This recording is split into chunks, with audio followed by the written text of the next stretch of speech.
तो भाइयों UFC Abu Dhabi event अभी जस्ट खत्म हुआ है और इसमें मागोमेड एनक्लेव ने एक विक्ट्री स्कोर करी है। राउंड 5 के अंदर टीकेओ लिया है। साथ ही साथ इस्लाम महाचेव के टीममेट मागोमेड जाइनुकॉव ने यहाँ पर एक विक्ट्री स्कोर करी और विक्ट्री स्कोर करने के बाद उन्होंने former UFC light weight champion Ilia Topuria को कॉल आउट करा है। चांको वर्सेस इलिया टुपुरिया की फाइट के बारे में काफी सारी बातें की जा रही है, तो इस वीडियो के अंदर हम भाइयों डिस्कस करेंगे पूरे यूएफसी अबू धाबी इवेंट के फाइट के रिजल्ट्स के बारे में। साथ ही साथ भाइयों कल हुई थी इंडियन बॉक्सर निशान देव की फाइट और उन्होंने अपनी फाइट फर्स्ट राउंड के अंदर नॉकआउट के साथ जीती है। तो निशान देव की अनदर स्पेक्टेकुलर विक्ट्री के ऊपर डिस्कशन करेंगे इस वीडियो के अंदर, लेकिन उससे पहले आप सब वीडियो को लाइक कर देना, चैनल को सब्सक्राइब कर देना यूएफसी कॉम्बैट स्पोर्ट्स का ऐसा ही कंटेंट हिंदी में एंजॉय करने के लिए।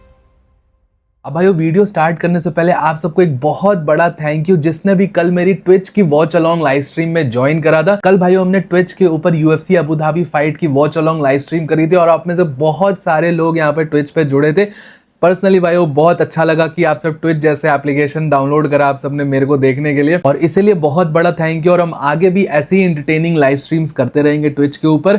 बाकी भाइयों अब बात करते हैं यहाँ पर यूएफसी अबू धाबी इवेंट के बारे में। भाइयों ये काफी क्रैकिंग इवेंट था, काफी सारे फिनिशेस हम सबको देखने को मिले और इस इवेंट के अंदर एक बहुत इंपॉर्टेंट फाइट हुई थी चांको जॉन पोर्क मागोमेड जाइनुकॉव की, जो कि इस्लाम महाचेव की टीम से आता है। अब सबसे पहले इसकी फाइट की बात करें तो फाइट इसने बहुत डोमिनेंट फैशन में जीता। फाइट से पहले जितने मैंने सवाल उठाए थे कि जितनी हाइप है क्या ये एक्चुअली उतना स्किल्ड फाइटर है, फाइट के अंदर इसने प्रूव करा। डामियन रबिच की जो इसको फाइटर ऑफर किया गया था वो कोई इजी फाइट नहीं थी भाइयों, वो भी एक 10-0 अनडिफीटेड फाइटर था। फर्स्ट फाइट में ही एक रिलेटिवली काफी टफर फाइट दी थी यूएफसी ने और काफी सही तरीके से उसने इस फाइट को जीता। फर्स्ट राउंड थोड़ा क्लोज था बट सेकेंड राउंड के बाद अपनी स्ट्राइकिंग प्राउएस दिखाई।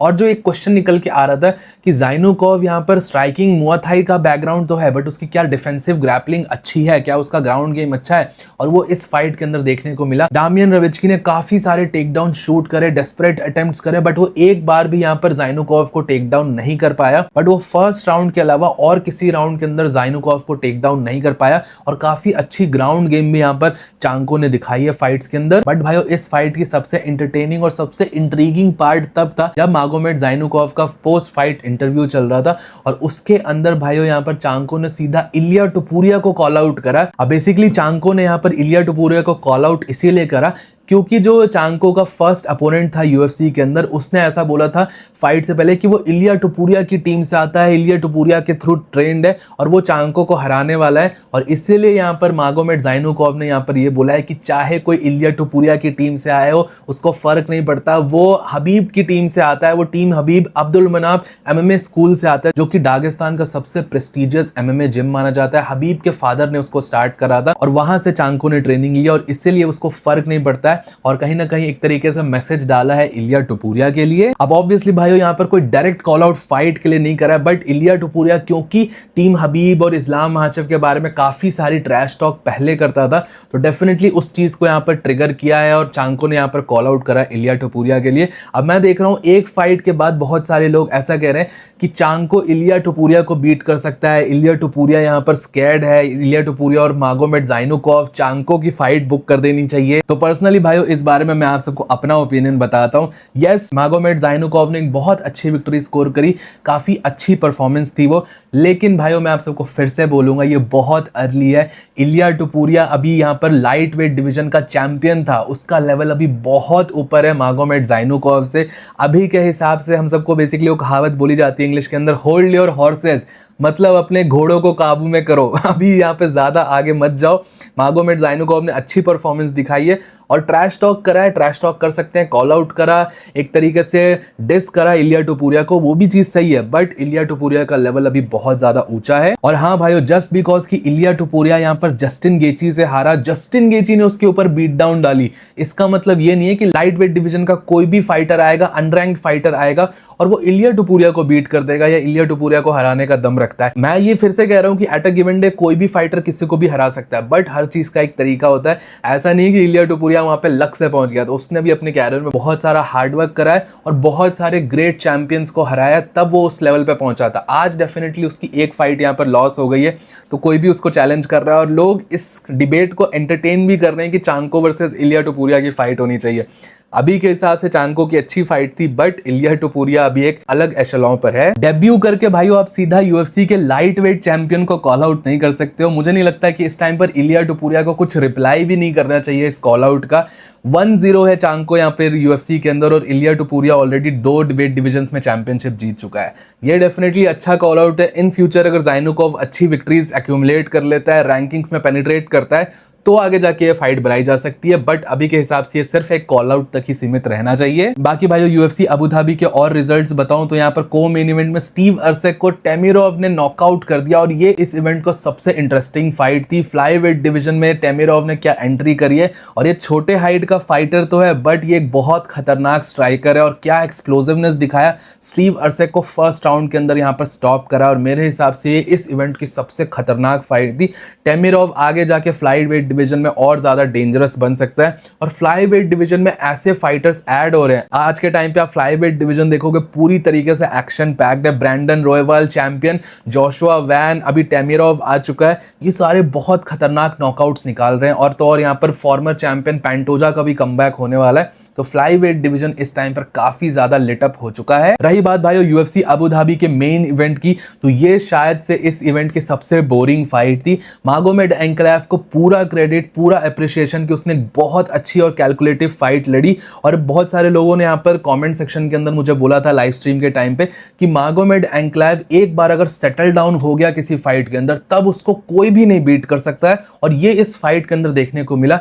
मागोमेड एंक्लेव फर्स्ट राउंड के हाफ के बाद अच्छे तरीके से सेटल डाउन हो गया, और उसके बाद उसने एक टैक्टिकली बीट डाउन पुटअप करा यहाँ पर बॉगडान गुस्कोव के अगेंस्ट, और गुस्कोव ने बहुत बुरी फाइट लड़ी है मेरे हिसाब से। जो उससे एक्सपेक्टेड था कि शॉर्ट नोटिस फाइट थी, 9th रैंक का कंटेंडर था, उसको फर्स्ट रैंक कंटेंडर के अगेंस्ट फाइट मिली थी मागोमेड एंक्लेव के अगेंस्ट, और लोगों ने एक्सपेक्ट करा था कि वो एक वाइल्ड फाइट लड़ने वाला होगा, सारी चीजों को रिस्क कर देगा यहाँ पर, बट बॉगडान गुस्कोव ने वैसी फाइट लड़ी नहीं। बहुत डर डर के बहुत ज्यादा रिस्पेक्ट शो करी उसने मागोमेड एंक्लेव से, और जैसा मैंने आपको बताया मागोमेड एंक्लेव एक बार सेटल डाउन कर लिया, उसने आपकी रीड्स ले ली, उसके बाद उसको बीट कर पाना बहुत ज्यादा मुश्किल है, अनटिल अनलेस मागोमेड एंक्लेव कोई बहुत बड़ा ब्लंडर मिस्टेक करता है। तो उसने एलेक्स पेरेरा को भी सेम तरीके से हराया था, टैक्टिकली बीट करा था। इस तरीके से वो अपनी स्ट्राइकिंग को फिगर आउट कर लेता है और स्ट्राइकिंग करता है कि मागोमेड एंक्लेव बेसिकली एक डिफेंसिव वॉल क्रिएट कर लेता है, और उसको पेनिट्रेट कर पाना, उससे उतना क्लोज आ ही नहीं पाते, और बॉगडान गुस्कोव भी बिल्कुल भी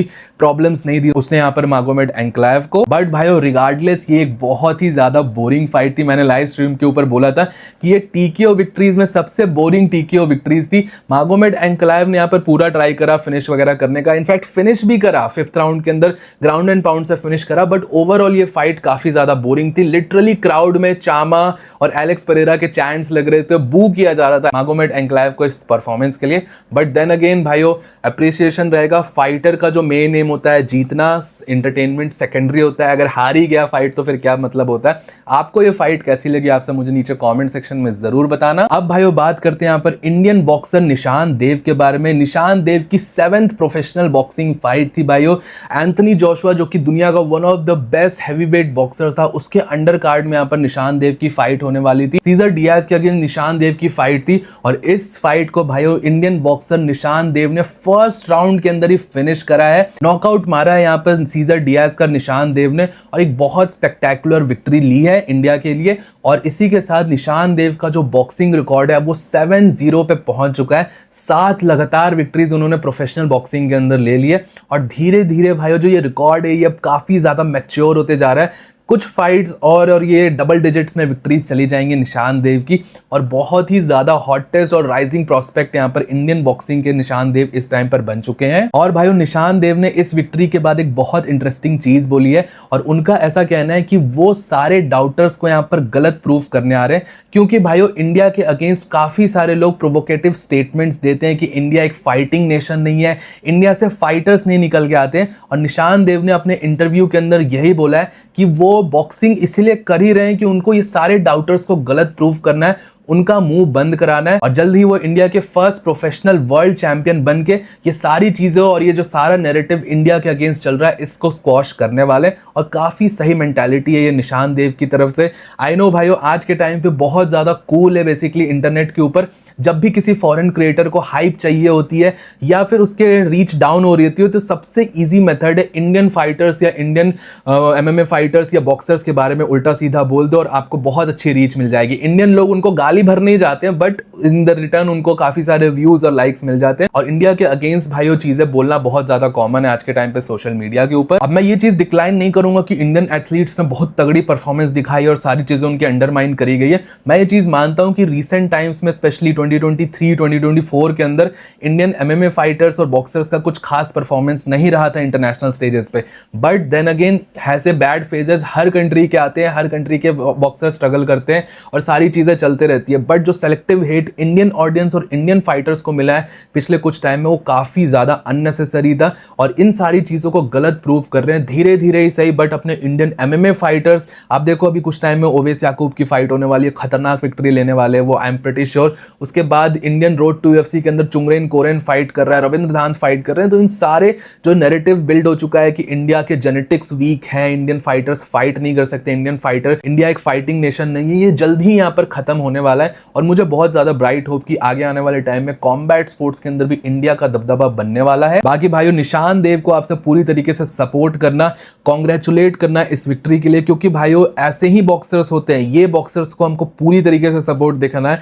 क्योंकि अगर ये बड़ा हुआ, निशान देव अगर बड़ा हुआ, तो बॉक्सिंग का सीन इंडिया के अंदर पूरी तरीके से बदल जाएगा। एमेच्योर बॉक्सिंग इंडिया के अंदर बहुत ज्यादा की जाती है बट प्रोफेशनल बॉक्सिंग का सीन अभी भी नहीं है। अगर निशान देव जैसा कोई बॉक्सर फॉरेन जा रहा है, मैच रूम बॉक्सिंग जैसी बड़ी ऑर्गेनाइजेशन उसको इतना बैक कर रही है, और अगर ये गलती से रैंकिंग्स के अंदर चला गया, टाइटल वाइटल के लिए फाइट कर ली, भाई आपको पता नहीं है कितना बड़ा बन सकता है बॉक्सिंग इंडिया के अंदर। और जो प्रोफेशनल बॉक्सिंग का सीन है, फाइटर्स और बॉक्सर्स फिर एक्चुअल में प्रोफेशनल बॉक्सिंग को भी एक प्रोफेशन लेना स्टार्ट कर देंगे। और जो ऐसे आप देखते हो कि फॉरेन में बड़े बड़े बॉक्सर्स है, Ryan Garcia, Shakur Stevenson, Canelo Alvarez, ऐसे बॉक्सर्स इंडिया से भी प्रोड्यूस हो सकते हैं, क्योंकि फिर प्रोफेशनल बॉक्सिंग का पूरा इंफ्रास्ट्रक्चर बिल्ड हो जाएगा, एक प्रॉपर बॉक्सर आ जाएगा हमारे पास, एक बड़ा फिगर आ जाएगा, तो उसके अकॉर्डिंग कंपनीज बनेंगी, प्रमोशंस बनेंगे, इन्वेस्टर्स आएंगे, ये सारी चीजें फिर एक sustainable professional boxing environment India के अंदर बन सकता है अगर निशान देव जैसे बॉक्सर वर्ल्ड स्टेज पे जाके कोई टाइटल फाइट या लेट अलोन टाइटल जीत जाते हैं तो। बाकी भाइयों, आप सबका क्या ओपिनियन है इस बारे में मुझे नीचे कमेंट सेक्शन में जरूर बताइएगा।